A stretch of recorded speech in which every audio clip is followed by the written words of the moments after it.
Estamos iniciando uma série nesse mês de outubro, que é comemorado a Reforma Protestante, e nesses próximos 5 sábados iremos abordar os 5 solas. Só para saber aqui, quem aqui de repente sabe, quem já ouviu falar ou sabe o que significa isso? O que é 5 solas? Alguém já ouviu? Acho que menos da metade, talvez. Menos da metade. Mas é importante nós conhecermos sobre a nossa história, sobre a nossa origem, né? Você saber por que você é chamado de protestante. Algum tempo atrás, os mais velhos eram chamados de bodes, né? Então, por que é esse termo protestante? Então, do latim, como era a tradição, nessa época era usada bastante o latim, a gente vai falar sobre isso. Então, os 5 solas, como o Hugo já falou, sola gratia, sola fide, sola Christus, sola Scriptura e sola Deo Gloria, serão abordados, e hoje nós tentaremos aqui abordar o tema da sola gratia, né? Somente a graça, né? Esses 5 solas são frases latinas que definem princípios fundamentais da Reforma Protestante, em contradição com os ensinamentos da Igreja Católica Apostólica Romana. A palavra latina sola significa somente em português, e os 5 solas, eles sintetizam os credos teológicos básicos dos reformadores, pilares os quais creram ser essenciais da vida e prática cristã. A Igreja Católica crê em todos os 5 pontos, excluindo as palavras sola. Essa é a diferença. Embora a reforma seja geralmente considerada como tendo começado com a publicação das 95 teses, né, de Martinho Lutero em 1517, ele não foi excomungado, né, até 1521 pelo Papa Leão X. O Edito de Worms, de maio de 1521, condenou Lutero e baniu oficialmente os cidadãos, né, do Sacro Império Romano de defender ou propagar justamente as suas ideias. E para a gente entender, eu vou passar um pouco desse contexto histórico, depois a gente vai para uma parte mais devocional. Na época lá existia um comerciante chamado João Tetzel, e esse comerciante, Lutero, ele combatia isso. Ele diz a história que, embora ele exigisse demonstrações de arrependimento, né, à igreja, para que a pessoa obtivesse uma indulgência, né, ou seja, a pessoa comprava o perdão dos seus pecados, e é por isso que o texto que foi lido, né, no início do culto, quando Efésios 2,8 diz que nós somos salvos pela graça, e isso daí era um dos motivos que Lutero combatia, né, ou seja, Deus nos salvou, Jesus nos salvou naquela cruz, e aí a igreja instituiu um modo de perdão de pecados onde você poderia pagar, onde você poderia comprar. Era chamado de indulgência. E ele dizia que não havia problema em concedê-lo até para quem já tivesse morrido, ou seja, você poderia comprar o perdão do pecado até para quem já morreu. Diz, rapaz, o cara morreu sem conhecer Jesus, o cara está mal na fita, então vamos pagar e a gente consegue tirar ele do lugar de onde ele está e colocar ele no céu. Isso é para você ter uma ideia de como estava a situação naquela época. Então, eles conseguiam comprar e tiravam essa pessoa do purgatório, que era um lugar, um estágio ali intermediário. Então, o conceito desse João Tetzel é uma frase muito conhecida. Ele dizia assim: logo que uma moeda no cofre cai, a alma do purgatório sai. Essa era a frase que em muitos, né, estudos, você pode de repente ouvir essa célebre frase. Então, por uma certa quantia, eles emitiam essas cartas de indulgência para serem apresentadas ao padre, né, para que ele concedesse essa plena absolvição depois que os pecados fossem confessados, né? Ou seja, isso é uma das heresias que foi combatida por Lutero e todos os outros demais reformadores. Nós fomos salvos pela graça. Cristo pagou na cruz o preço completo da minha salvação e da sua. Você não precisa pagar mais nada, né? O Philip Yancey vai dizer, né, no livro Maravilhosa Graça, ele diz: não existe nada no mundo que você faça, quanto mais você pode orar, jejuar, buscar Deus, para que Deus te ame mais. Também não existe nada no mundo que você faça, né, por mais que você se afaste dele, que você peque, para que ele te ame menos. Ele está falando sobre amor de Deus, né? Não está falando que você pode viver de qualquer forma, mas amar. Deus nos ama de uma maneira que um Deus perfeito pode amar. Então, essa doutrina das indulgências e essa prática, né, da realização, eles faziam essas missas em favor dos mortos, deram grande vigor à doutrina da salvação por base de méritos humanos. Ou seja, você já não é mais salvo pela obra da cruz, não é somente pela graça, não é mais sola gratia. Você é salvo pela graça, mas só que precisa de uma ajuda do dinheiro. Você pode comprar. E isso daí entrou em xeque com essa doutrina da salvação pela graça, retomada por Lutero e enfatizada fervorosamente pela teologia reformada. Nada de méritos humanos para a salvação e nada de colaboração, né, com Deus para essa salvação. Nós somos salvos pela graça. A partir do século XI, né, porém, esse relaxamento da penitência assumiu a forma de que toda pessoa que cumprisse certa condição, por exemplo, você podia participar de uma guerra contra os mouros, uma cruzada, ou pagar alguém que fizesse isso em seu lugar. Por exemplo, você poderia, a igreja dizia: não, você está sem dinheiro, então você vai lutar pelo exército. Se você lutar também, você pode conseguir a absolvição dos seus pecados, né? Ou seja, você também não tem como, você não quer ir para a guerra, então você paga alguém, esse alguém vai para a guerra, e pelo fato dele ir para a guerra, ele está pagando o seu pecado. Olha só como é que estava a situação. Então, dessa época em diante, com a cooperação do papado, essas indulgências, elas se tornaram tão numerosas, que finalmente foram mais elaboradas, e elas se tornaram uma importante fonte de renda. Ou seja, a igreja começou a entrar no âmbito da política, ou seja, muitas vezes as indulgências foram cobradas para construir aquelas belas igrejas, né? Aquelas belas catedrais, que de repente você pode ver, ou de repente se alguém já viajou para a Europa. Então, aquilo ali foi tudo construído, né, durante anos, com dinheiro de pagamento de pecados, né, supostos pagamentos de pecados, né? Então, essa aquisição foi facilitada, você poderia ter condições, né?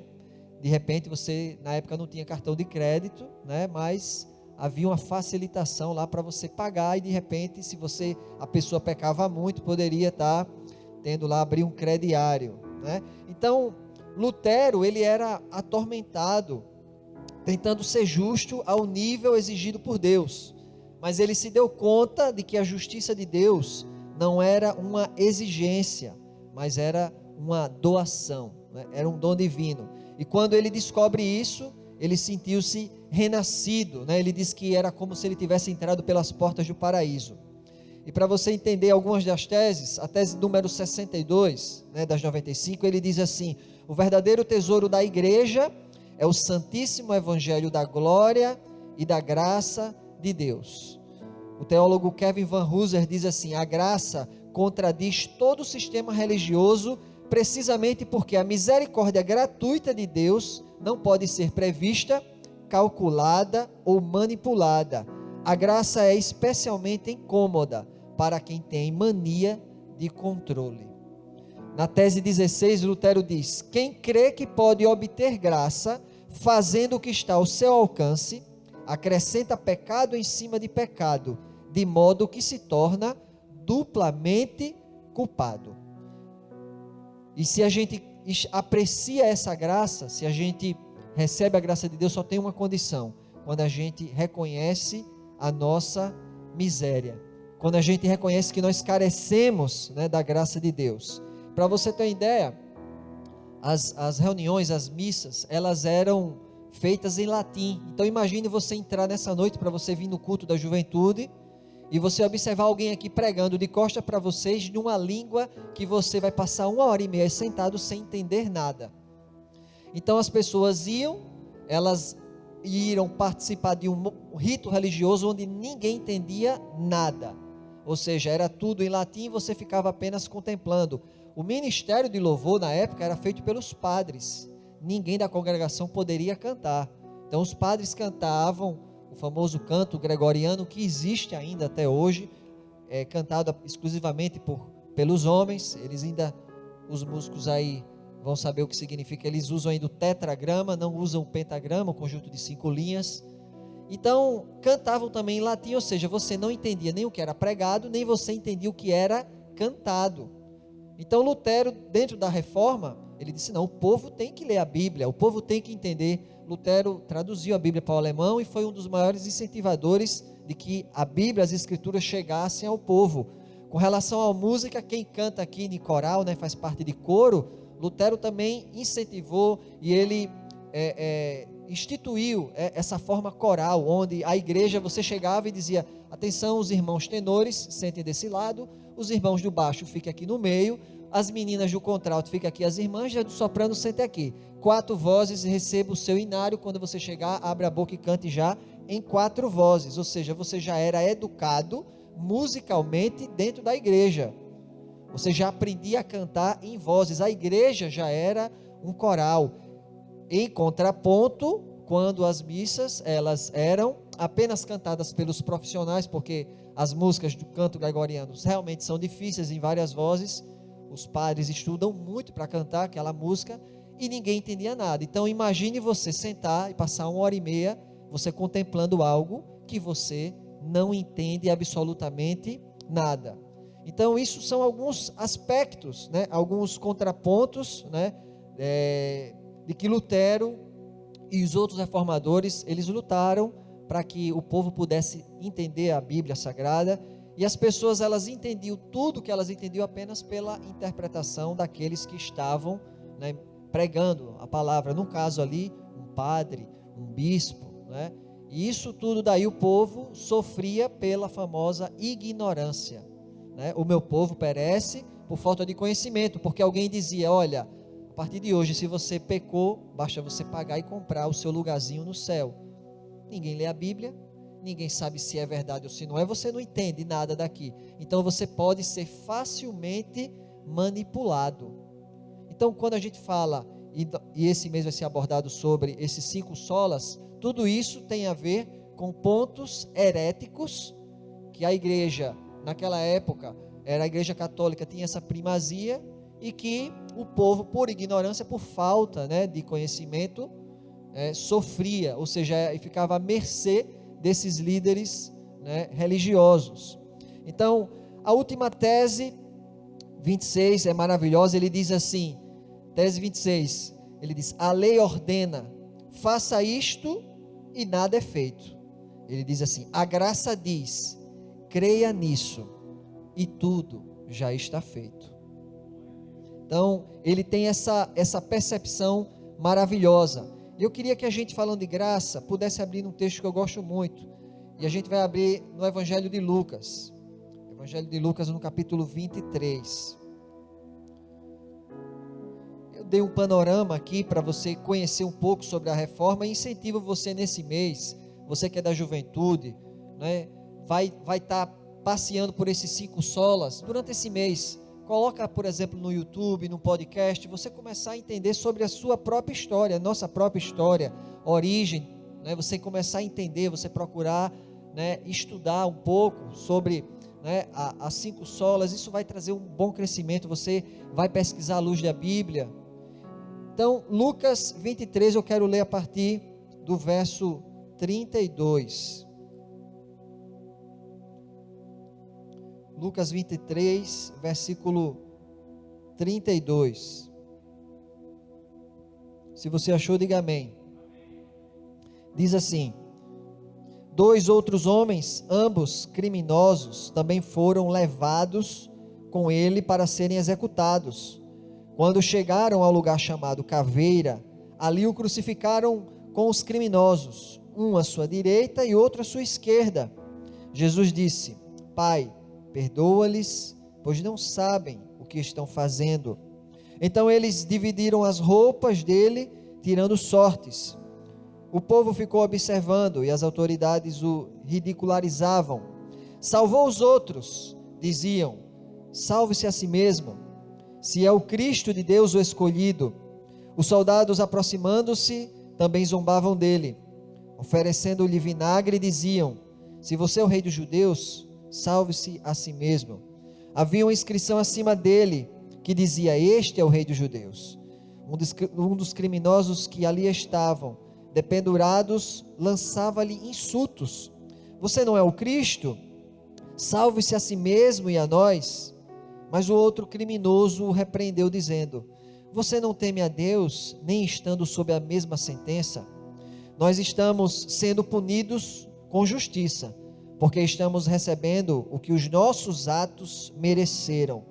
Mas este homem não cometeu nenhum mal.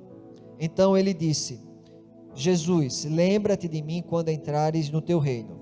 Jesus lhe respondeu: eu lhe garanto, hoje você estará comigo no paraíso.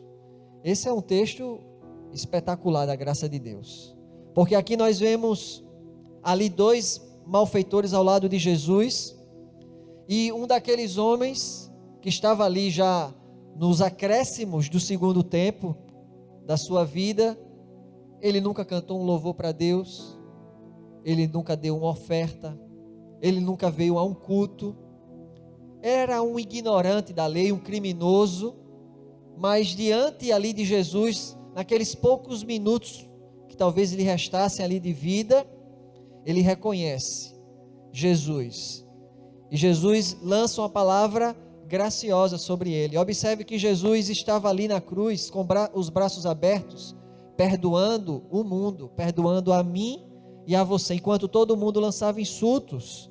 Jesus, de braços abertos, dizia: Pai, perdoa-lhes, porque eles não sabem o que fazem.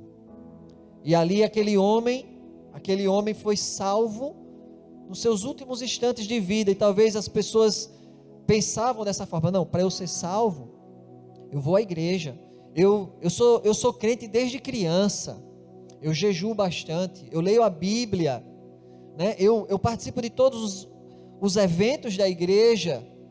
As pessoas querem pagar a sua salvação, as pessoas querem fazer por merecer, e a graça ela é tão escandalosa que Jesus diz: eu paguei a sua, que não tinha dinheiro, e paguei também daquele homem, daquele malfeitor. E se você chegar no céu e disser assim: cadê aquele malfeitor? Jesus vai dizer: aqui não tem nenhum malfeitor, aqui só tem salvo e lavado pelo meu sangue. Você não vai encontrar nenhum malfeitor lá no céu, você vai encontrar somente perdoados. Se a gente quebrasse o nosso porquinho e a gente juntasse as nossas moedas, o que a Bíblia quer dizer é que ninguém teria condição de pagar a sua própria salvação. O problema é quando a gente se comporta como pessoas que querem fazer por merecer. E para você entender o que é o perdão, olha só, eu gosto desse exemplo porque você vai entender melhor. Digamos que você está dirigindo e você bate no carro de uma pessoa. Você desce do carro, você vai pedir desculpas lá: desculpa aí, quanto é que foi o serviço, vamos levar para a oficina. Ele vai dizer, e você vai lá e paga, e está tudo certo, você pagou o conserto do carro. Mas vamos levantar uma segunda hipótese: não é mais você, é uma outra pessoa. Essa pessoa bate no carro de uma outra pessoa, só que o acidente é tão forte que ele mata o filho daquela pessoa que estava dentro do carro. Então ele desce do carro da mesma forma e diz: opa, desculpa, quanto é o teu filho que eu gostaria de pagar? É possível esse diálogo? É possível essa fala? Sabe por quê? Porque perdão é para contas impagáveis. Quando Jesus nos perdoou, Ele disse assim: olha, você não tem condição de pagar, mas eu vou perdoar você. É a mesma questão quando alguém chegar para mim, para você, nos nossos relacionamentos, e às vezes as pessoas dizem assim: ah, você errou comigo, tá certo, está aqui comigo, você, olha, a pessoa não está querendo perdão, ela quer que você pague. Quando alguém chega para você e diz assim: irmão, me perdoe. O que ela está dizendo é o seguinte: eu errei com você, eu não tenho a mínima condição de ressarcir você. A única coisa que me resta é pedir perdão. Então, quando você ouvir perdão na próxima vez, essa palavra, nunca esqueça disso. Quando alguém te pedir perdão, é porque ele não tem como te pagar. Ele não tem como te pagar porque é para algo que é impagável. E a mensagem de Jesus é essa, para mim e para você. Ele nos perdoou, mas só que eu e você também precisamos ser pessoas, depois desse encontro, porque isso é um elemento constitutivo de todo aquele que segue a Cristo. No momento em que Ele perdoa o mundo, eu e você também devemos ser pessoas que perdoam. E eu queria que a gente abrisse agora em um texto que está lá em Mateus 18, 23. Mateus capítulo 18, verso 23. O escritor, enquanto você abre, Gordon MacDonald, ele diz uma frase em um dos seus livros. Ele diz assim: o mundo pode fazer quase tudo tão bem ou melhor do que a igreja. Você não precisa ser cristão para construir casas, alimentar os famintos ou curar os enfermos. Há apenas uma coisa que o mundo não pode fazer: ele não pode oferecer graça. E aqui em Mateus 18, verso 23, diz o seguinte: pois o reino dos céus é como um rei que desejava acertar contas com seus servos. Quando começou o acerto, foi trazido à sua presença um que lhe devia uma enorme quantidade de prata. Como não tinha condições de pagar, o Senhor ordenou que ele, sua mulher, seus filhos e tudo o que ele possuía fossem vendidos para pagar a dívida. O servo prostrou-se diante dele e lhe implorou: tem paciência comigo, e eu te pagarei tudo. O senhor daquele servo teve compaixão dele, cancelou a dívida e o deixou ir. Mas quando aquele servo saiu, encontrou um dos seus conservos, que lhe devia 100 denários. Agarrou-o e começou a sufocá-lo, dizendo: pague-me o que me deve. Então o seu conservo caiu de joelhos e implorou-lhe: tenha paciência comigo e eu lhe pagarei. Mas ele não quis. Antes saiu e mandou lançá-lo na prisão até que pagasse a dívida. Quando os outros servos, companheiros dele, viram o que havia cometido, ficaram muito tristes e foram contar ao seu senhor tudo o que havia acontecido. Então o senhor chamou o servo e disse: servo mau, cancelei toda a sua dívida, porque você me implorou. Você não devia ter tido misericórdia do seu conservo, como eu tive de você? Irado, seu senhor entregou-o aos torturadores, até que pagasse tudo o que devia.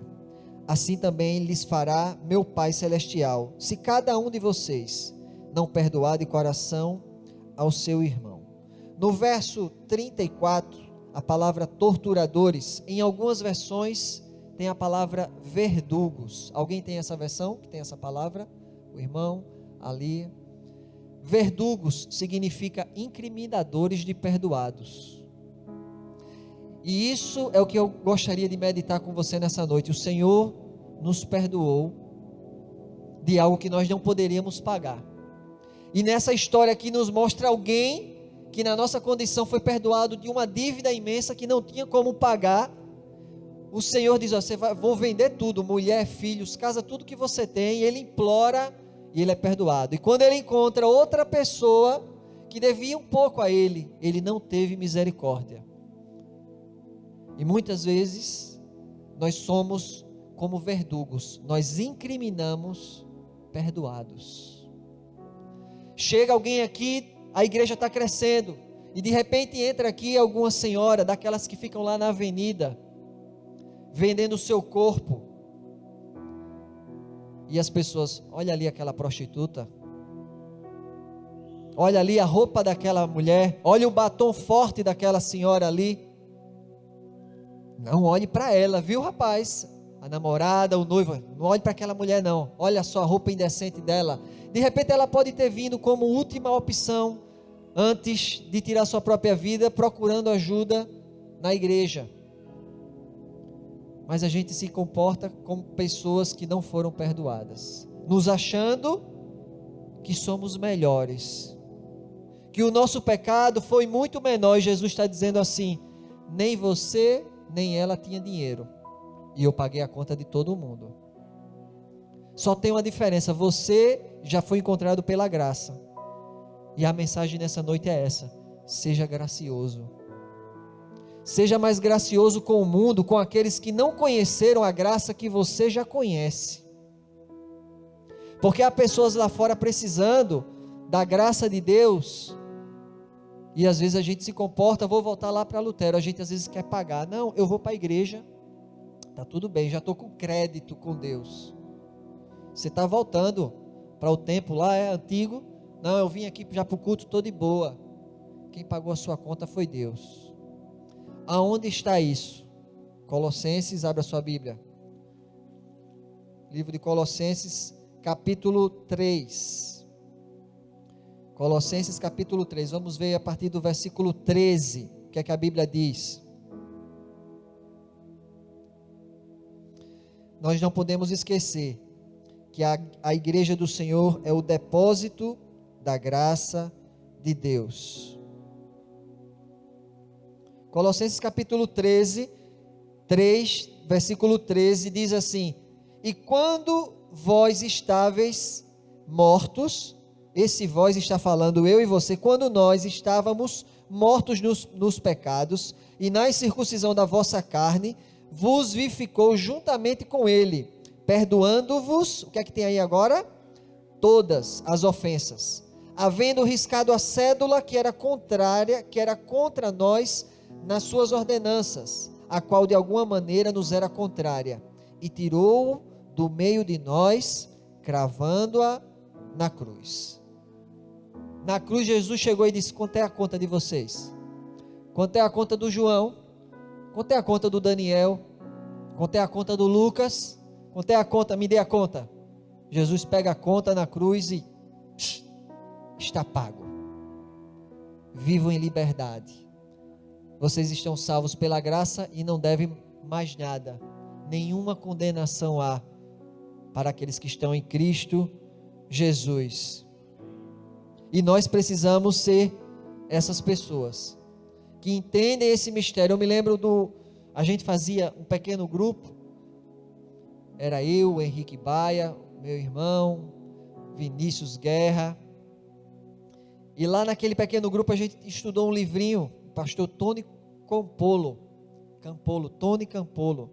e essa história me marcou porque ele dizia assim, esse pastor ele disse: eu viajei para um outro país e por causa do fuso horário, eu não consegui dormir, então eu me levantei em frente ao hotel, tinha uma padaria, e aquela padaria, eu entrei na padaria, eram 3 horas da manhã, eu sem sono por causa do fuso horário do país dele, ele era dos Estados Unidos, e fui comer. Ele disse que quando sentou lá, daqui a pouco chegou umas senhoras, umas mulheres, e elas começaram a conversar, e o cara da padaria disse: essas mulheres são as prostitutas, elas fazem programas e sentam aqui para comer entre um programa e outro. Ele de lado, quietinho, ele disse que ouviu uma delas: amanhã é o meu aniversário. E aí a outra disse: prostituta não tem aniversário, prostituta não é mulher, não é gente. E aí aquela mulher baixou a cabeça, saiu, e ele disse assim: ô amigo, amanhã eu ainda estou na cidade, eu queria encomendar um bolo e uns salgados aqui, e quando essa mulher viesse amanhã, eu queria que você botasse aqui, que eu queria cantar um parabéns para essa senhora. Aí o padeiro disse: não, eu vou também, o dono da padaria, eu vou ajudar você. Quando foi no outro dia, ele pregou, e ele disse que chegou lá no mesmo horário, estava tomando um café, e um salgado, chegou as mulheres, e aí ele botou o salgado e tal, cantaram parabéns, a mulher ficou extremamente emocionada, e aí no final ele disse: posso fazer uma oração por você? Ele orou pelaquela mulher, eram 3 horas da manhã, e ela disse: você é de que igreja? Que religião é você? E eu me lembro a frase do livro, ele diz assim: eu sou de uma igreja que faz festas, bate parabéns para as prostitutas às 3 horas da manhã.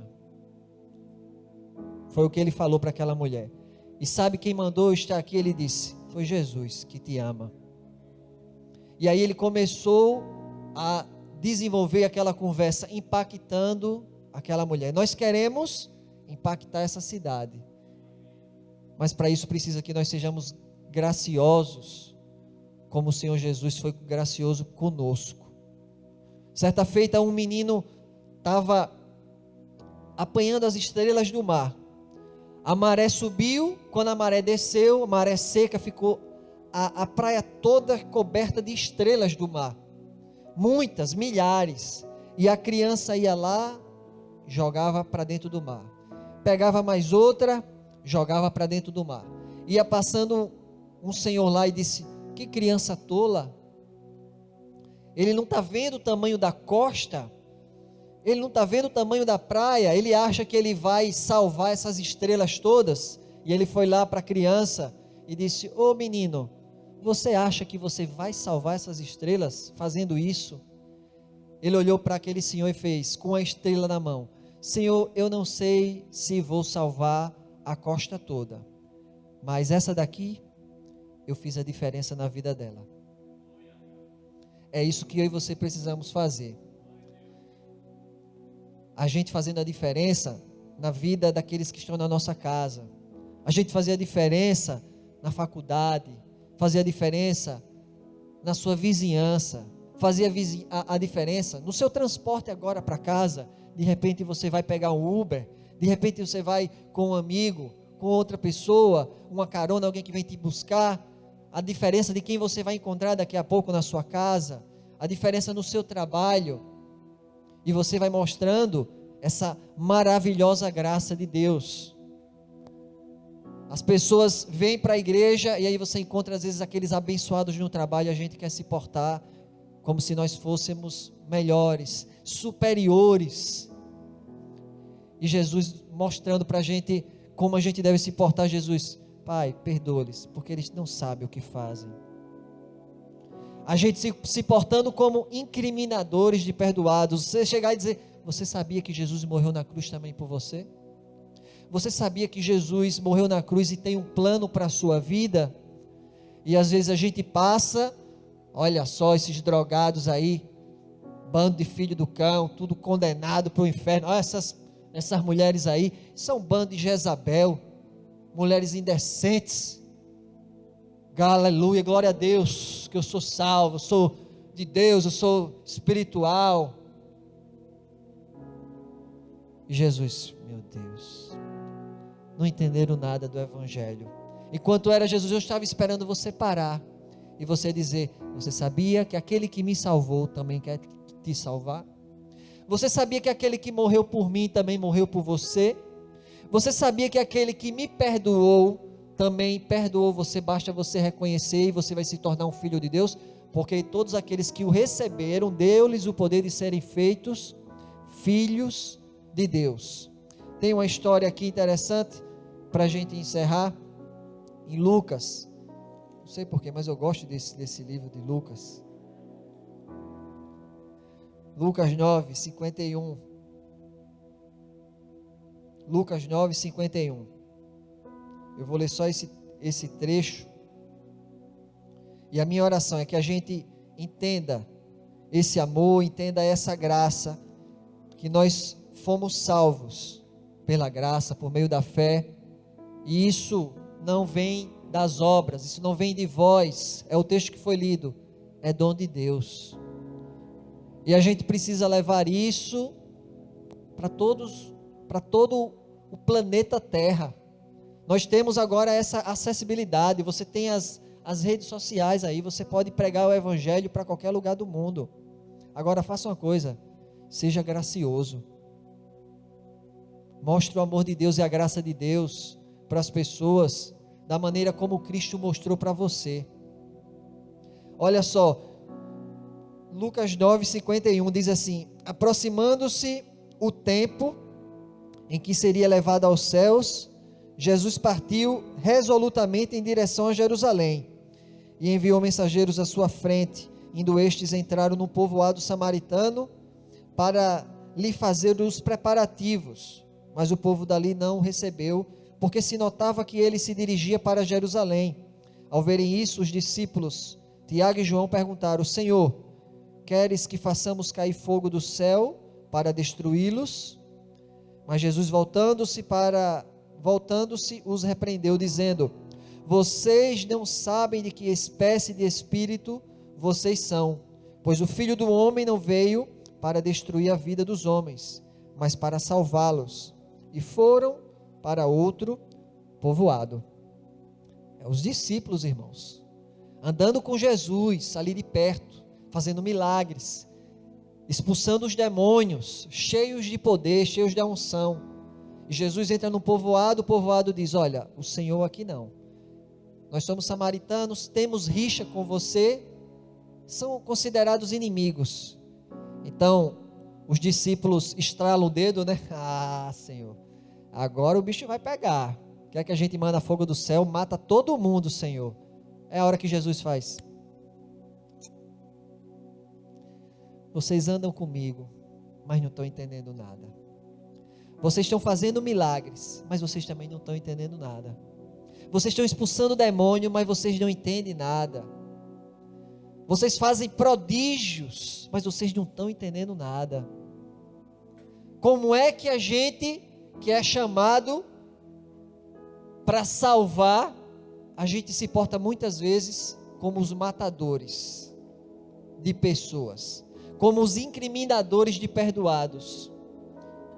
Talvez o Espírito Santo, a partir de hoje, vai mostrar a você pessoas que vão entrar aqui na igreja, pessoas que entram solitárias. Às vezes elas ficam nas extremidades da igreja, às vezes elas ficam lá perto da porta, pessoas que, se ninguém for falar com elas, elas também não falam com ninguém, às vezes precisando de uma palavra, de um sorriso, de um aperto de mão, de um abraço, de um partilhar, precisando de um amigo, precisando de uma amiga, precisando de um irmão, precisando de uma irmã.